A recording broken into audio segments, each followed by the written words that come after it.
Okay, cool. Thank you. And thanks for those who are joining today. I had really hoped to be there in person, but distance and cost made that difficult. But the three of us are excited to spend the next hour giving you kind of a glimpse at some of the exciting trans-historical work that's been going on the other end of the country, out on the East Coast. So I'm going to dive right in because I have so much I want to say. But I'll just quickly flag that this wave relationship metaphor that we've labeled our talk with, I think my colleagues are going to have a bit more to say on that directly, but I do think the metaphor applies itself really well in a lot of ways to looking at the queer and trans history of Newfoundland. And I should specify that what I'm going to be talking about in I'm just trying to change my slide. There we go. Okay. What I'm going to be talking about, the province is Newfoundland and Labrador, but I'm focusing on the island. That's what my research and this talk will focus on. Um, and one of the dynamics I want to tease out in this talk is the complicated relationship that's existed between community and social movement politics on the island and its relationship with ideas and people from outside of the island.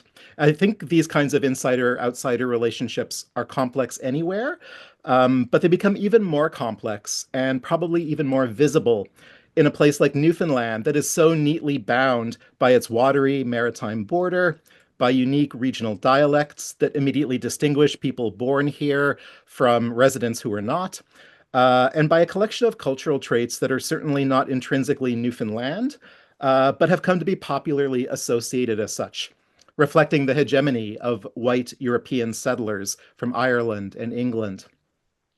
So the politics of what is considered Newfoundland culture are incredibly complex. They're wrapped up in hegemonic colonial projects of Anglo-Irish supremacy, racism, and anti-indigeneity. But they're also deeply imbued, I think, with the equally colonial and white supremacist project of cis-heteropatriarchy. So that's what we're going to be kind of exploring today. So I'm going to set the stage for our panel with a quick trot through the modern history of trans and gender diverse organizing in the province. And again, I want to pay particular attention to how this organizing was impacted by these waves of migration and the exchange of cultural and social movement ideas between Newfoundland and the mainland.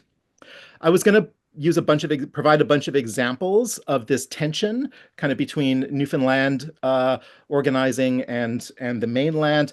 But I'm going to skip actually most of those for purposes of time. But I will just briefly, as an example, flag.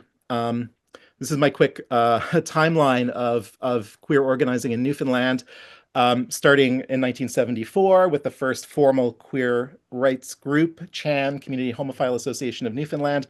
I'm going to skip over 2 decades and go right to 1989, when this really interesting activist group takes the stage. They're called GALT, Gays and Lesbians Together.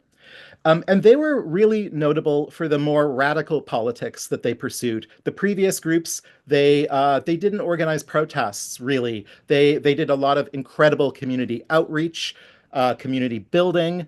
But GALT were the ones that really brought kind of militant protesting to the scene. Their approach to activism was heavily influenced by the militant activism of groups like ACT UP and AIDS Action Now. And they included members from those groups who moved to Newfoundland from away. But the group itself was founded by Newfoundlanders and led by them. In fact, the activists who moved to Newfoundland from away, they were very self-conscious of being mainlanders, of being come from aways, and they actively refrained from taking leadership positions for that reason. Nevertheless, because of the radicalism of Galt's politics, because they organized protest marches, they occupied homophobic bars, and they were really painted by the media as being a mainland group run by people from Toronto. So we see that kind of tension taking the fore whenever radical politics starts appearing.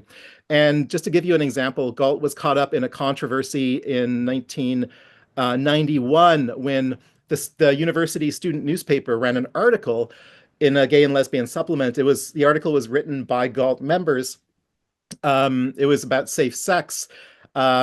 a very tame article by today's standards, but in 1991 Newfoundland, it sparked a literal riot on campus. Bundles of the paper were gathered up and burned.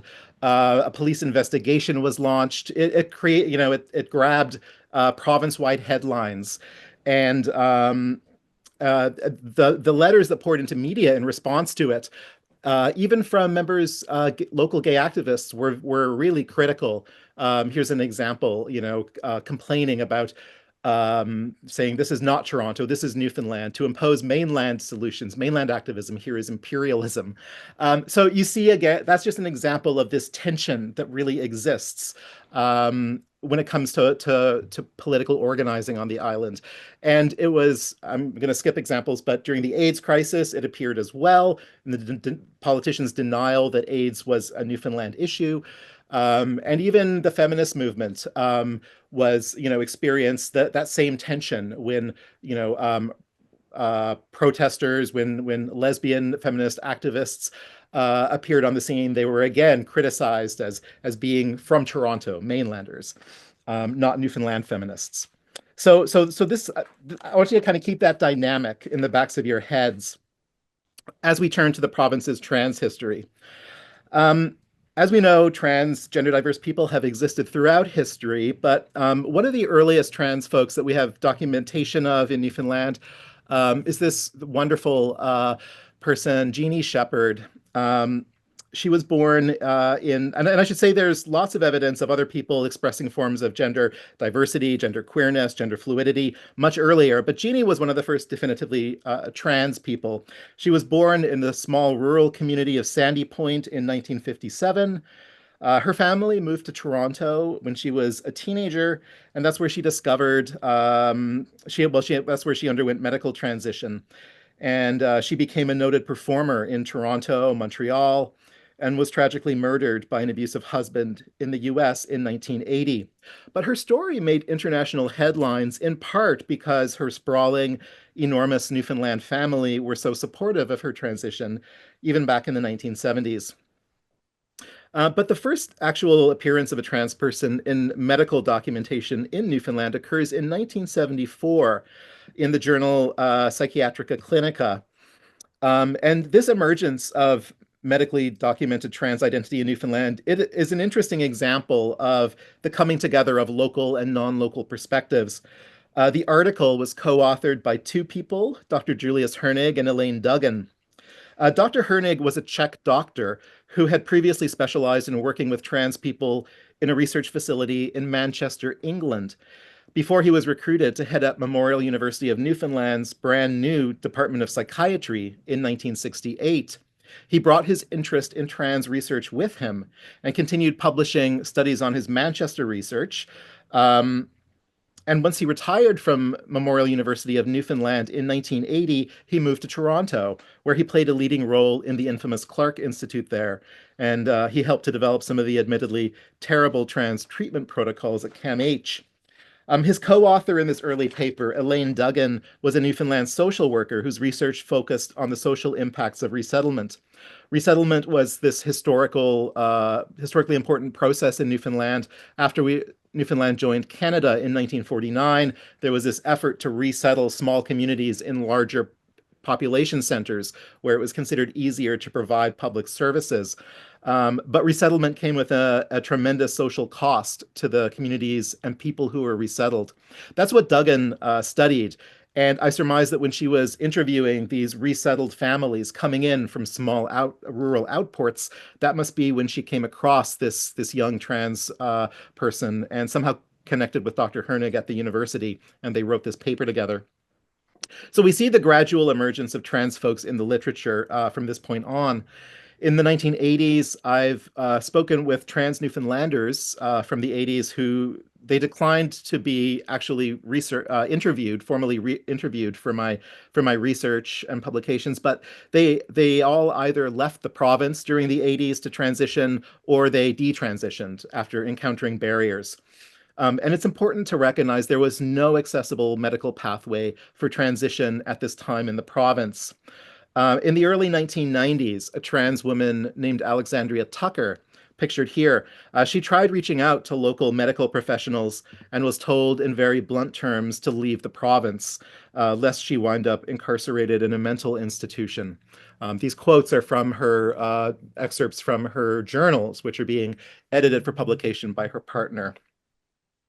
Um, Now, in the 1990s, things get more complex. More and more trans people were coming out, still not in great numbers, but in sufficient numbers to start being recognized by local activist groups as well as medical professionals.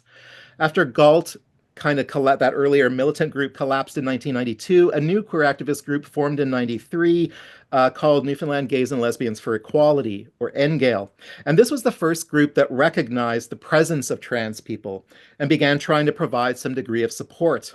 There were also activist student groups at Memorial University of Newfoundland at this time who were supporting trans people. And in fact, the community activist group referred community trans members to the campus groups because the students, many of them coming from other provinces and countries with more experience supporting trans people, they were considered kind of the experts as opposed to the community activist group.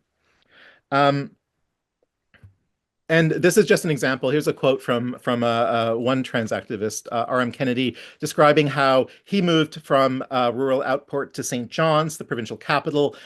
But there was no space for trans people organizing at that time. This was the late 80s and early 90s. And he wound up in the feminist movement, but it was a very uncomfortable place. And he explains it was really only when I left Newfoundland that I realized, okay, I think I know now what this is. Um, in the 1990s, seeking support as a trans person was really a matter of rolling the dice, where outcomes varied wildly depending on the random luck of what medical professional you approached. There were doctors who tried actually providing rudimentary surgical support for trans patients, but without specific training in gender affirming surgery and also without financial compensation. I actually spoke with one doctor who confirmed that there were others like them in the early 90s who did surgery. But they wouldn't go on the record and get into specifics about what they did because they were doing it without any kind of a public health infrastructure.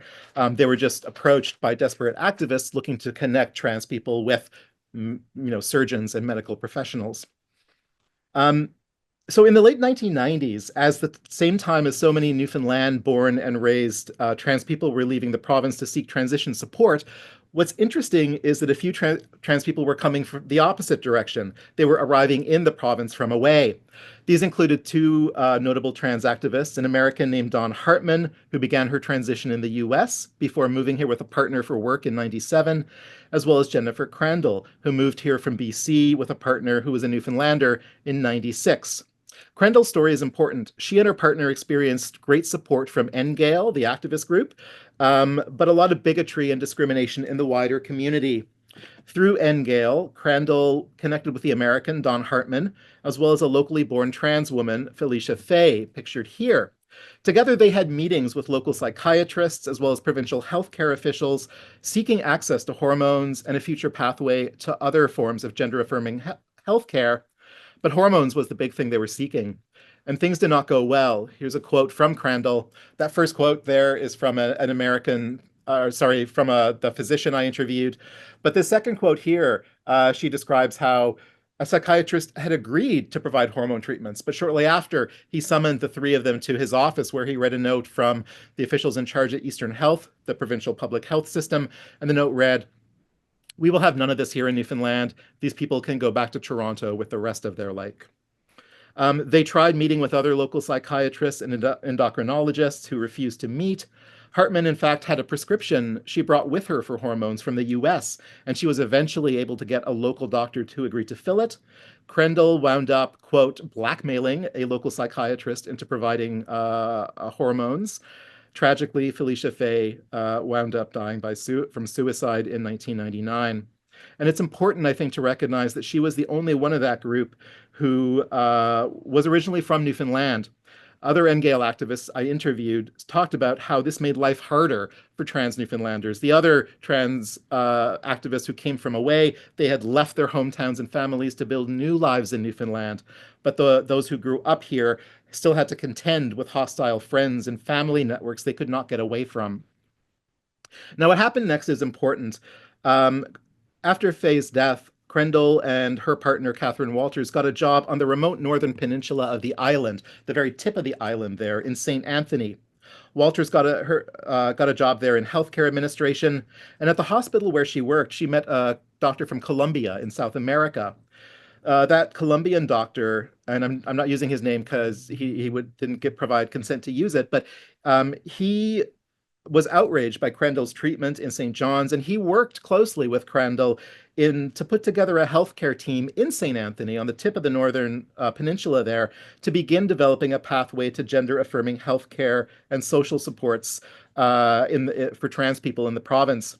They built a team up there in St. Anthony and began offering training in gender-affirming healthcare and social supports for other medical and social service professionals. This was in '99. And so we wound up for a time with this really interesting kind of reverse pathway where instead of rural professionals traveling to the urban centers for training, you had professionals from the urban centers, like St. John's, traveling to the remote rural northern peninsula on the tip of the island to get training, because that was the space where trans inclusive medical professionals were able to build just a space to talk about training and creating a pathway to care. So that was the beginning of what has, over the past 25 years, developed into a much more robust regime of gender affirming healthcare and human rights in the province. It is still woefully inadequate, I'll emphasize, especially by national standards, but it was a huge step forward from what existed before. And it took time, you know. So I want to kind of conclude by drawing out a few key points from this rapid fire history. So we have two really interesting patterns of migration going on. We have trans people leaving the province because they cannot access gender-affirming care and supports in Newfoundland. But also by the late 20th century, we have trans people from away moving to the province, sometimes to escape the environments that they had come from. We have several individuals who played key roles in transforming access to gender-affirming care in the province. A doctor from Colombia in South America who literally opened the first pathway to care. We have two trans women who moved here from the US and British Columbia, respectively, who did some of the first lobbying for recognition of gender-affirming care. And I think it's important to recognize, again, like the NGAL activists from the 90s told me, that sometimes coming here from away gives you not just a different insight into how things can and do work, gives you a different set of experiences to draw on, but it also gives you different freedoms with which to demand change. And sometimes those can backfire, as we saw with the criticisms leveled persistently against radical activists from Toronto, but sometimes they also open up unexpected opportunities, as we see in the crew that were able to start building a pathway to care in the rural top of the island there. So I was going to talk a bit about why this is all expand a bit on why I think this is all really important, but I think maybe I'll save that for the question period so that I'll have time for my other colleagues to talk a bit. And I think I'll pass the baton to Brody to talk a bit about what's going on, what was going on next door in Nova Scotia. Hi, everyone, and thank you so much, Rhea. I'm just pulling up my notes here. Give me one sec.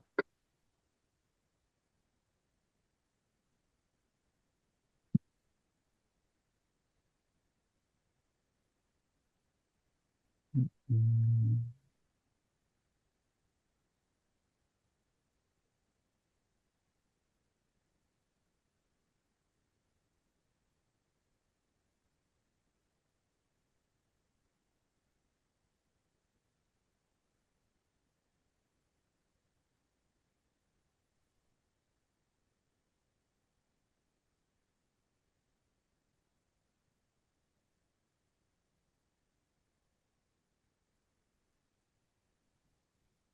All right, so you should be able to see my screen. Wonderful. All right, I just want to thank Rhea again for opening the panel tonight and sharing your work, and also for inviting me here. So, hello, everyone. My name is Brody Weaver. I am a white settler trans woman living in Jabuktuk, or what is colonially known as Halifax, Nova Scotia. And I'm an artist and an archivist and a writer. I'm not really a trained academic. Um, I went or like historian, but I've been invested in building trans community here and getting to know how that community understands itself and its lineages. So I'm going to talk about that. And I've lived here for the last 7 years, which includes my entire life as an out trans woman, which is to say, this place and the communities here have really shaped my experiences as a trans person. And I think it's really important to begin by saying that I'm from away, as the locals would say. I was born and raised in a small town in rural Ontario on the shore of Lake Erie. And getting to know the histories of this place has really come hand in hand with building relationships of trust with those who are here, to share their stories and, really just sticking around. All right, so the title for my presentation is a quotation from Sandy Stone's iconic post-transsexual manifesto, which has stuck with me since I first read it years ago. So, making history, whether autobiographic, academic, or clinical, is partly a struggle to ground and account in some natural inevitability. Bodies are screens on which we see projected the momentary settlements that emerge from ongoing struggles over beliefs and practices within academic and medical communities. These struggles play themselves out in arenas far removed from the body.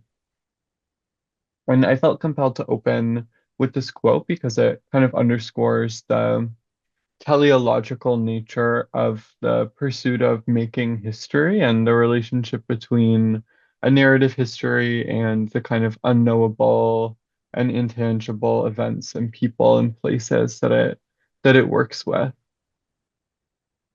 Um, so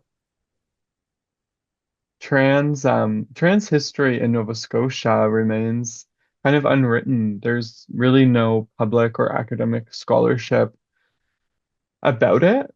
And in the context of a like university conference, that might seem like a gold mine, like an opportunity or a research gap or a grant or a thesis. And I really just want to like sit with that kind of openness for a moment because I think there's a lot of like energy there.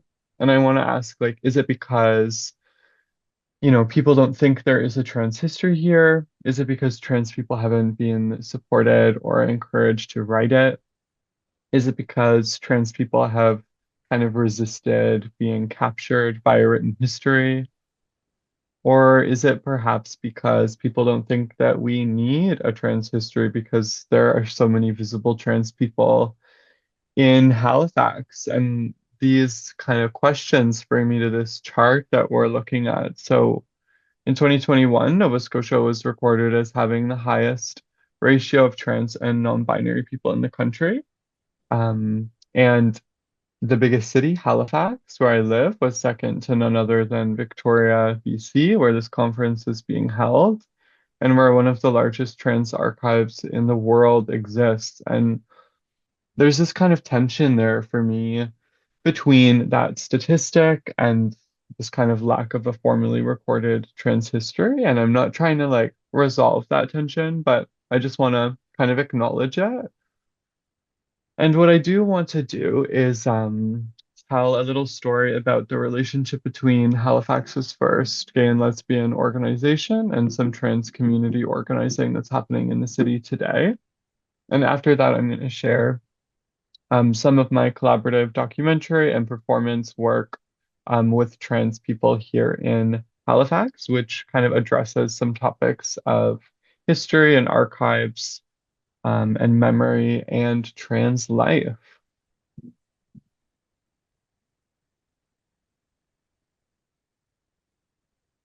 So, the Gay Alliance for Equality, as it was called, later renamed the Gay and Lesbian Association, was a gay and lesbian community org in Halifax and Nova Scotia. And It was founded in 1972, and in their kind of inaugural newsletter, they announced this letter is to inform you that Halifax has now stepped into the ever-expanding movement for gay liberation, which I really love. And the history of this group is documented pretty thoroughly in Rebecca Rose's book, Before the Parade, A History of Halifax's Gay, Lesbian, and Bisexual Communities. Note, no mention of trans there, published in 2019. And so GAE or Gala, they operated an informal kind of information, counseling, and referral phone line as one of their core activities from 72 to 96. And on screen is a pamphlet advertising that phone line from the 1980s. And we can see there's some kind of exampled questions there, like where do I meet other gays or lesbians? And should I tell my parents I am gay? And here we have this is a little bit from their 1983 report with some classic East Coast humor in the face of adversity, which is something I've come to know and love about this community. And we can see that of the 404 calls that they received that year, about three-quarters of them were like harassment calls, to which Ann Fulton writes, most of our crank callers are totally devoid of imagination, which I love. So Maura Donovan is a lesbian. She's still alive today, a social worker and community organizer who volunteered like operating that gay line, picking up that phone, talking to people. And it was there that she would get phone calls from a 15-year-old caller looking for places they could meet other young queer people. And as she told me in an interview, this inspired her to create the lesbian, gay, and bisexual youth group in 1993 as her social work placement in Planned Parenthood. And we can see that poster there on the left. And then on the right is a photo from the 1993 Pride, undated photo from the 1990s. And this organization is now simply the Youth Project, and it still exists today. And it's an entirely trans-led organization where, among other things, they do an outreach and education program in urban and rural schools, sharing information about the queer and trans community, much alike the Gay Line's original mission. And I've been an educator with that organization before, so that's how I know about that connection. And it's something I really enjoyed telling students. And I mentioned this connection between transness today and Halifax's most kind of historically canonized queer era to kind of stimulate the many unwritten trans stories of this place and kind of invite them into the room with me as I pivot to my collaborative art practice with some of the many trans people that call this place home. So I think I'm going to forego reading this quote in full, but in this quote, trans historian Jules Gill Peterson, it's from her first book, The Histories of the Transgender Child. And she writes that, she kind of emphasizes the underappreciated nature of trans people's kind of influence on medical science. And it says, their own embodied knowledge and social realities of their transness that they brought with them to the clinic. And that's pretty impactful for me with this project I'm about to speak on. So, um, in the experimental documentary Born in a Body that I created with Elliot Sis, we use the form of film as a container for oral history, and it's about an hour-long film that results from about 15 hours of oral history interviews with people. And the film itself is kind of constructed entirely from interviews. There's no like narration, and the interviews are with 9 trans people, including ourselves, and their relationships with healthcare. Um, and there's really no one narrating their stories except themselves, which I quite like. And the folks featured in the film are Aaron Shaw, myself, Carmel Farakbash, Chris Cochran, Elliot Says, Gray Piraban Muldoon, Mabel Monroe, Marley O'Brien, Ren Tian, and Desiree Noor Duchesne. And while it's kind of, its core is in Halifax and Nova Scotia because of our life and community here, the film wasn't explicitly about a history of trans healthcare in Atlantic Canada, but it does kind of, approach that. And it's structured in three parts. So, introductions, specific experiences accessing care, and reflections and critiques. And it goes a lot of places from like Sherburne Health and CAMH in Toronto to Clinic 554 in Fredericton, New Brunswick, and Truro Pride in rural Nova Scotia, and even a trans feminist intervention at the 27th WPATH Symposium in Montreal. And I think really what emerges in the film is the rich lived experiences of trans people and the depth of knowledge that we hold about our own lives and bodies and medical needs, but also needs in general, and how we continue to, as Gil Peterson contended about the 19th century, kind of sometimes outpace institutional medicine in our embodied knowledge of ourselves. And this film was really created during a time of transition in medical care from an older gatekeeping model to an informed consent model. And I think the film really documents the kind of uneven uptake of these changes across generations and geography, and also across different intersections of identity. And of course, there's also a lot of jokes and anecdotes and stories shared, including the advocacy that resulted in New Brunswick becoming the last province in the country to cover bottom surgery under provincial health care. And on screen, this is Mabel Monroe talking about the advocacy that she led to do that. And here she's saying that they were completely stringing up the Liberal Party. And it was so funny, which I love. And these are some more stills from the film. This is Desiree Noor Duchesne talking about an intervention that TRAPS in Montreal did at the WPATH conference. This is Marley O'Brien talking about in high school that hour-long trips that she had to take to the only WPATH certified therapist who was a few hours away from where she grew up in Goshen. And yeah, these are some more stills from that film. And this is the last project here I'm going to talk about, and it's called We Come with Many Stories. So this was a collaborative performance piece that I organized with a group of trans women, Excel Garay, Calendula Sack, Bronwyn McGinnis, and Chris Cochran, with Chris returning from the documentary. She's a good friend of mine and a real community leader, an African Nova Scotian trans woman from Cape Breton. She's really great. And this hour-long performance kind of emerged from a 6-month practice of co-writing and kind of recitation, where we presented writing that we developed together, alongside kind of recited and reperformed writing of trans feminine elders and foremothers as we kind of individually understood that. And elsewhere in the Sandy Stone essay that I mentioned earlier, she asks if a transsexual could speak, what would he or she say? And I think that's pretty poignant here as well. And for me, kind of bringing us together to do this was a response to, a real lack of trans women over 40 in our communities, and a reaction to how trans misogyny, I think, affects trans women in particular interpersonally, in how we can form relationships with one another.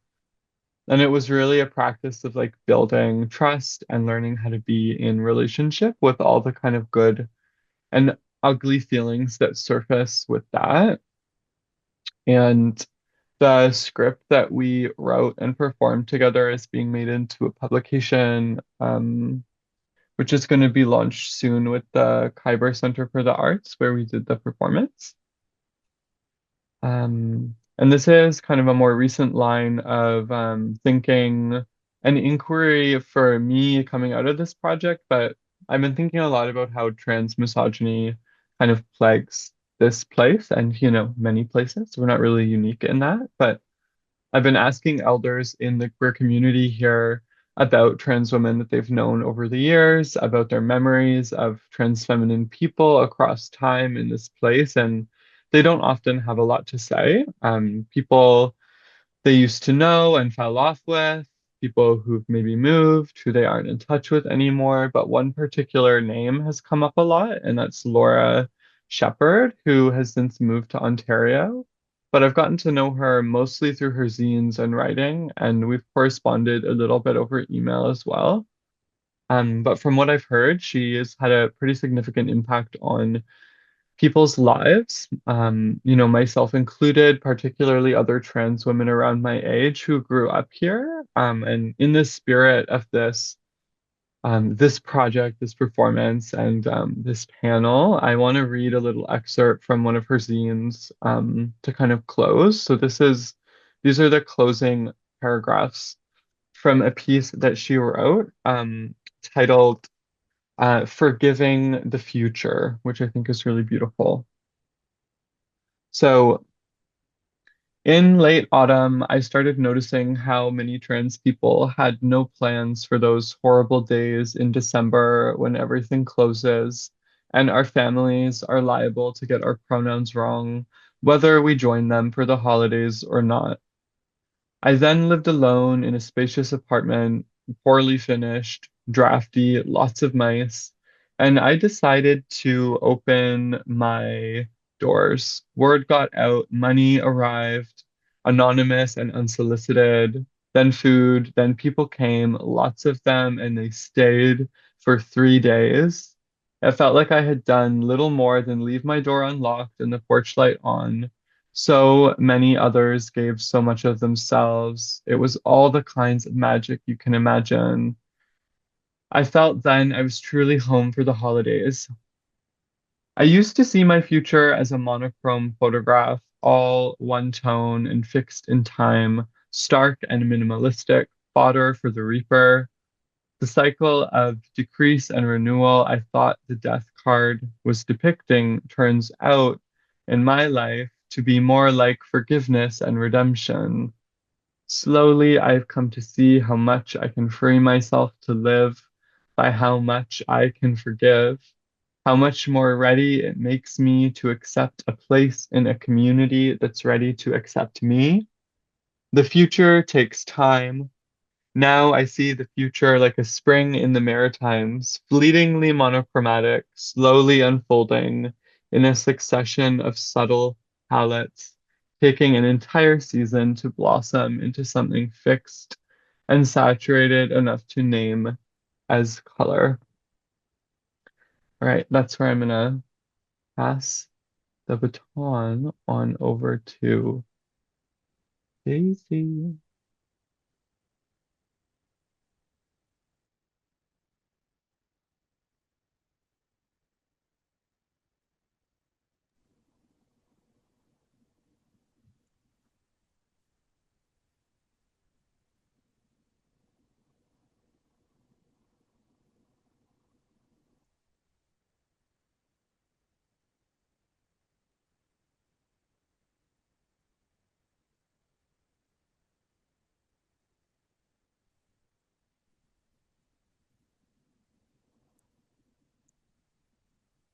Hi everyone, can you hear me okay?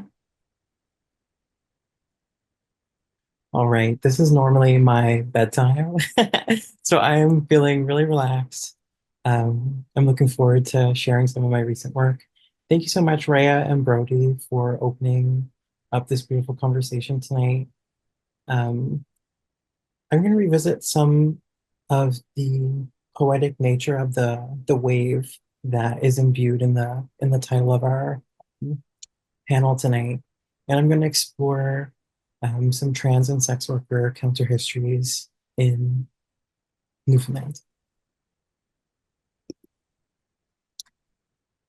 So I've been a sex worker in many different areas of the trade for over a decade. Um, Sex work has intimately shaped my life as a trans woman. It shapes my politics, it shapes my chosen family, and it shapes my ideas about justice and liberation. So primarily through art making, I'm thinking about what sex worker justice means for trans folks in rural places and coastal places specifically. And in doing historical research, um, the significance of the wave, of the coming and going, of outmigration and returning is very significant in this process. So I wanted to start with an archival engraving, which is almost 400 years old. It's one of three colonial images that really begin to shape the colonial imaginary of early Newfoundland Labrador through the lens of colonial conquest. And so in this engraving, we see three mermaids greeting European colonizers. This engraving is based off of an archival account described by Sir Richard Whitburn, who wrote a text in the early 1600s to promote the colonization of the island at that time.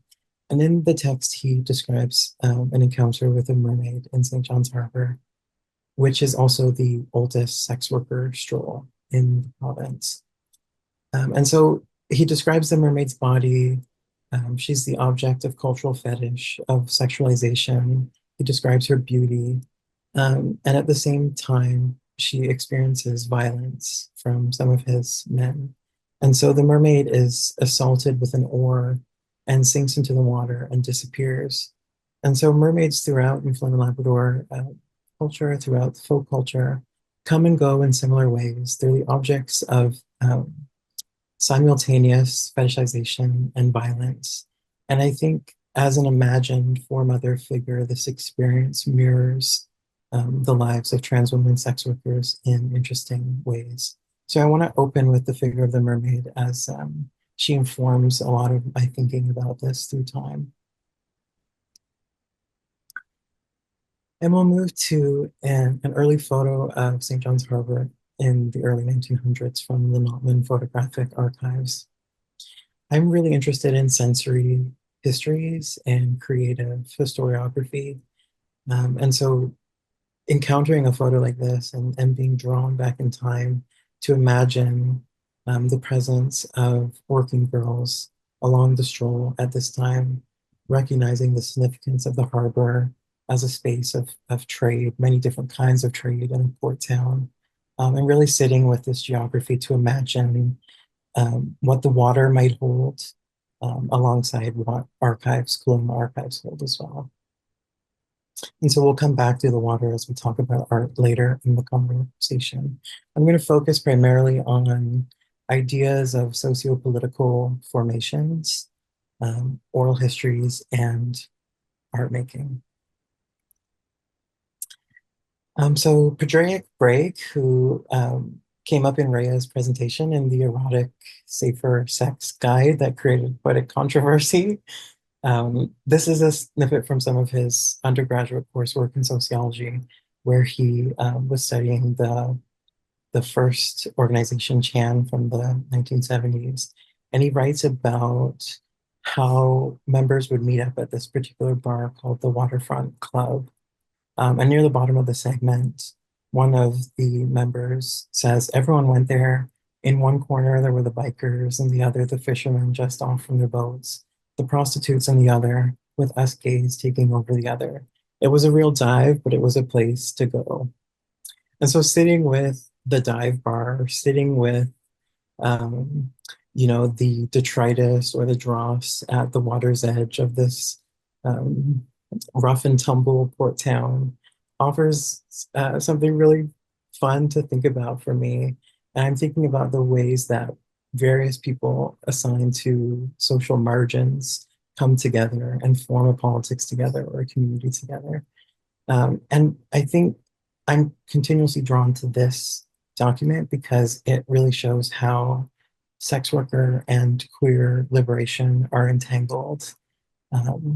And so this emerges through oral histories as well, but it's nice to have an archival trace at the same time. So keeping that entanglement in mind. informs my process.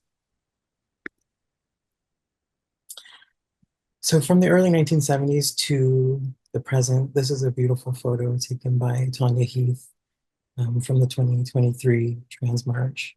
The Trans Marches in St. John's have been ongoing for over 10 years now. And sex worker justice, sex worker liberation has been an important part of those marches from the start. So the presence of the red umbrella, the presence of trans workers has been key. Calls for sex worker liberation, for decriminalization, for bodily autonomy, has informed protest marches from the jump. And so growing up in this community has changed my life profoundly, and seeing a community of sex workers who stay in the province and who resist and who survive the kinds of tangles of underground economies is really special. And I think sex workers, although we are so key to trans history, are often overlooked and undervalued in some community politics, but definitely not in the Trans March, for sure. And narratives about trans sex work have really emerged through art and creative organizing over the past 10 years specifically, through various grassroots projects. So this is one of the only forms of documentation from this amazing series of performances called Queer Uncensored. This iteration of that project was at Eastern Edge Artist Run Center in November 2014. I was honored to be a part of it alongside many of my friends. Many of us were sex workers as well. And I think about the significance of this time in my life. I became a sex worker in early 2014, and so my coming of age as kind of as a working girl and as an artist and activist are entangled, and a lot of the living memory of the community work being done at this time still lives in my body, even though we didn't take photos, which is a common point. I think back to this quote from Monica Forster in Marvelous Grounds by Jim Heridawan and Cyrus Marcus Ware, where Monica talks similarly about not taking photos as a younger sex worker because they weren't necessarily envisioning the future when they were in survival mode. And so I come back to that quote quite often to think about how absence in trans history is sometimes chosen and sometimes not chosen, but the necessity of survival kind of conditions our archival traces that we leave behind as well. And moving on to a snippet from a performance series organized by the Safe Harbor Outreach Project, which is the only sex worker advocacy program in the province, and which has highlighted and amplified the voices of trans sex workers from its founding in 2013. So I was also a performer at this event along with my friends, Drew Benoit and Violet Drake, alongside Carrie Call as well, who has done some interesting journalistic work over the past couple of years with sex workers. We shared poetry, we shared manifesto, we shared creative nonfiction, we shared rants and wars, and it was a really special time. And again, it happened at Eastern Edge Gallery. So revisiting Brody's presentation and thinking about the space of artist-run centers and art galleries as places of queer political formations that often act as community spaces in the absence of other formal organizing spaces as well. I'm thinking back to something that Robin Metcalf has mentioned over and over again about the significance of artist-run centers in queer history as spaces where the doors have always been open for us. And so seeing that mirrored in different provinces is really interesting. And again, keeping art front and center, in 2019, there was a major exhibition of sex worker works in a photo voice project. This was a project being conducted by Dr. Kathleen Sitter and others. And so a number of sex workers from across the province engaged in a several-month-long photo voice project. And this exhibition was installed at the Craft Pencil Gallery, and I believe it also traveled to the west coast of the province as well. And so thinking about the photograph from the Trans March, and also these the ephemera from the performance, and the flyer and this image, I'm taken by the significance of art as a method to speak, to resist, and to reclaim or to respond. So sex worker visibility over the past decade in this province has intimately been entangled with creative forms of resistance. And so I want to honor that in my work as an artist and as someone who has been a part of this changing journey or revolution, if you want to call it that.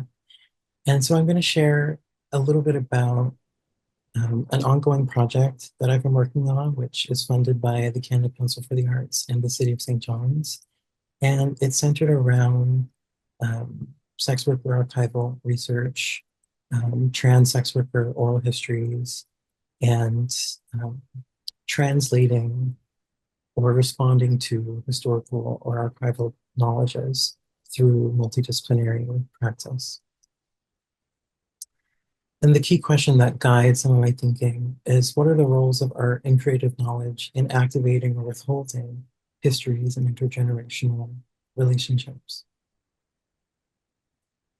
When I presented at Moving Trans History Forward in 2023, I shared a bit about this segment on the left, which is from the Globe and Mail in 1996.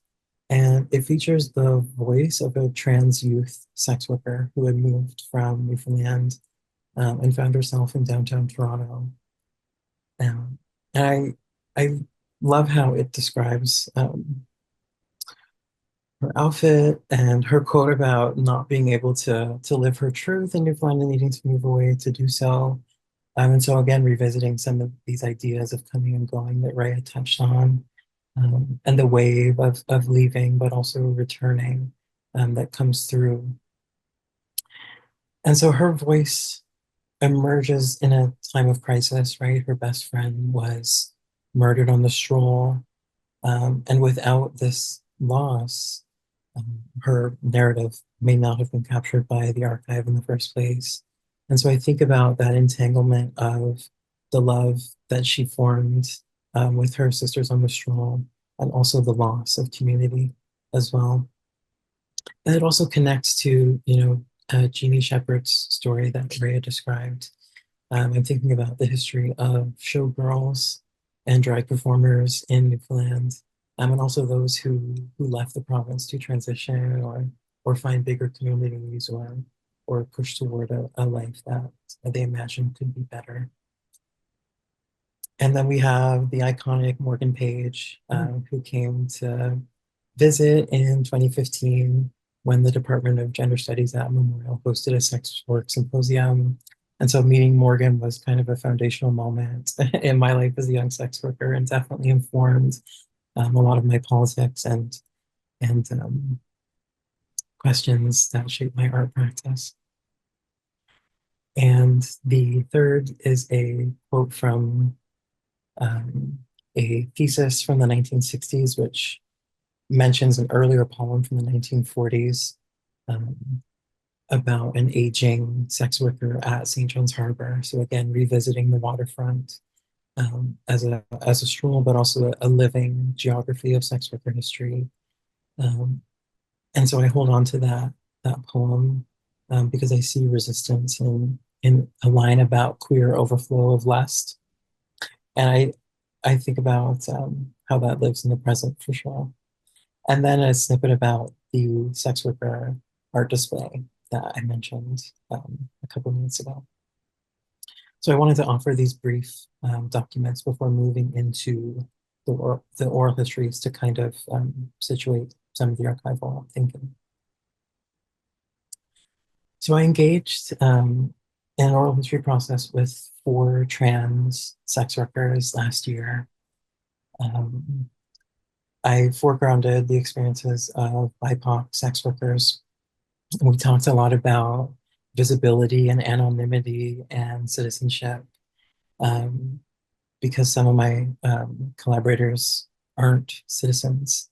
And so their status as sex workers threatens their survival and threatens their presence in the country. And so as a reciprocal process, we are continuing to think about visibility and naming in this process. So I wanted to include quotes without their names, but I'll describe them briefly. So the first quote is from a Mi'kmaq Two-Spirit worker who was one of my really good friends. And they say, cedar is a traditional medicine that we use to cleanse ourselves, often after bad experiences. It was very much tradition for me every time I'd see a client to take a cedar bath afterwards. Thinking about the presence of the body, thinking about ceremony, thinking about reclaiming reclaiming your time, reclaiming your energy, and thinking about safety, right? Ritual, all these things came to the fore through their interview for me. The second quote is one that has stuck with me, and it has shaped a lot of my textile work. This is a quote from an East Asian collaborator who said, "Sex work has been a safety net. Rope has been a big part of my life and sex work journey, and it's been a point of connection and intimacy. People who want to be tied need to have a level of trust in me. In a way, we create nets together. Clients that become friends also create a safety net. There's a level of caring created in that net." So the idea of being entangled, the idea of a kind of mutual aid practice where you keep each other alive and you meet each other's needs has come through there. And so speaking with this collaborator, and thinking about the history of fishing and trade at the harbor front has definitely taken really good space in this project. Moving on to being a dominatrix has been liberating. As a trans person, it has helped me a lot with my own body image, to have people follow my commands, worshiping me and praising my body. This quote is from a Southeast Asian trans woman, and I relate a lot to this quote as well. As my sex work journey has changed, moving into, a dom performance, and recognizing the performance art elements of sex work as well at times. This quote really resonates with me for sure. And the last quote is from a white settler trans woman who talks about the cost of her transition. She says, "A lot of us are doing sex work for that reason. When I make my little videos for clients, am I sitting around thinking about the politicization and consumption of my body by these men? No, girl, I have to do this because it's the only way I'm going to pay for my transition. The government isn't going to help me get these titties." And so again, thinking about some of Rhea's points about the history of gender affirming care, and Newfoundland Labrador in 2019 adopted the Tanner 2 model for breast implants, which kind of prohibits most trans femmes from even being eligible for the surgery in the first place. So thinking about these kinds of medical legal failures and how people step in to actually provide for themselves in the face of that. I have more quotes. I also want to be mindful of time here.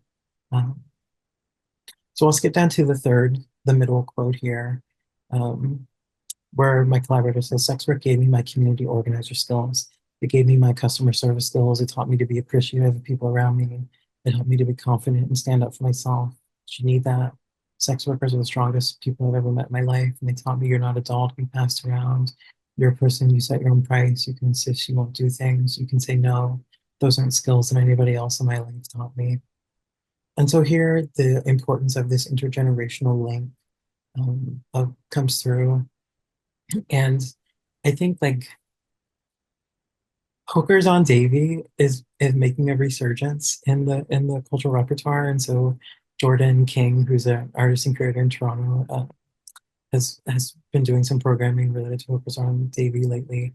But that's one of my favorite films of all time. And engaging in this oral history process made me think about how moving from the stroll to different types of indoor work and keeping your community or forming space through trans marches.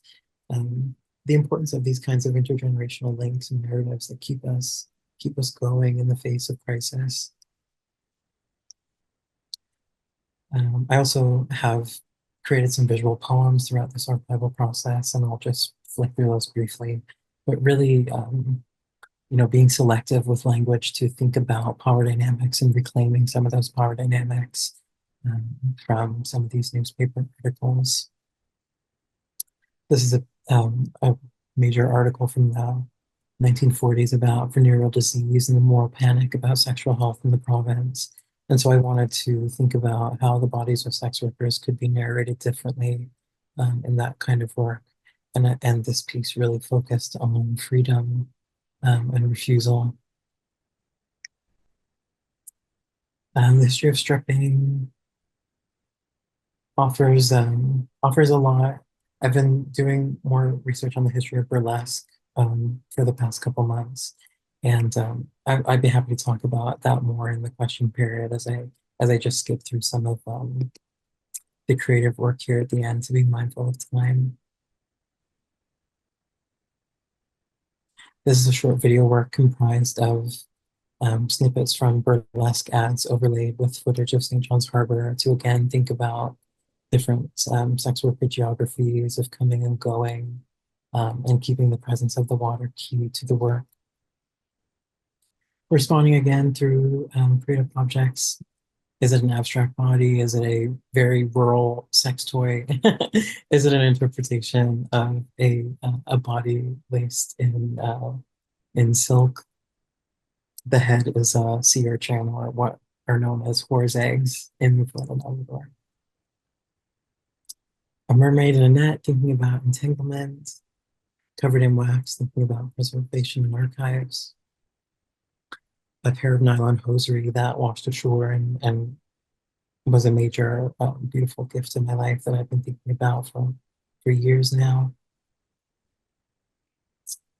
And some playful thinking here. The first textile is a dilapidated house of fame on a sex worker stroll. The middle is a sea urchin whore's egg, and the right is a fish loin, which represents a body being consumed. And so, yeah, these are some thoughts, and I'm looking forward to having more of the conversation here at the end. Thank you so much.